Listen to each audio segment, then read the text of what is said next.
we at the Dispatch decided to look into drug overdose deaths for 2016 because we were hearing anecdotally that there were a lot more than the previous year, which was a record year. So we called coroners in all 88 counties so we could get their take on it. What we found was that there were over 4,100 drug overdose deaths in Ohio in 2016, which is pretty astonishing considering the previous year was 3,050, which led the nation, but now we're farther ahead in leading the nation. And urban counties, not surprisingly, were leading the pack, where more of the deaths occurred than anywhere else, although it happens in smaller counties too. It's not only those, but Cathy can tell a little bit about the urban counties and the massive numbers they're showing. Well, the numbers in the urban counties have pretty much doubled as a group. In Cuyahoga County, which has led the state, there were 666 drug overdose deaths last year.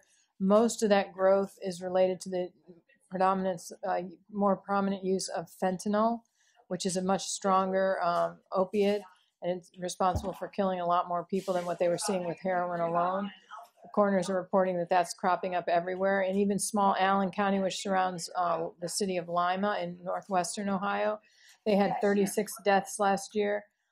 That's double what they had in 2015, more than double. And every single one of those 36 deaths was related to fentanyl, either fentanyl alone or fentanyl mixed with other drugs like heroin or cocaine.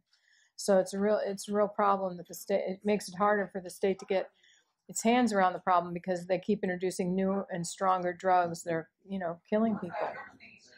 And one of the things we learned from Cuyahoga County, who did a really nice job of putting their report together, was that while the minority population had been not immune from, but out of the situation with heroin for a while, they're kind of being dragged back into it because the dealers are mixing fentanyl in with cocaine. So there are far more minority members of the community are dying because of that than there were before. Overall, the numbers are just staggering. And just to kind of expand on that, cocaine was more predominantly used in the minority community. So the dealers are finding ways to get fentanyl, which is highly, highly addictive and highly potent, into drugs that they tend to favor, which is why a lot of the counties, especially Cuyahoga, are reporting much higher deaths in the minority communities than they'd previously seen. Scary.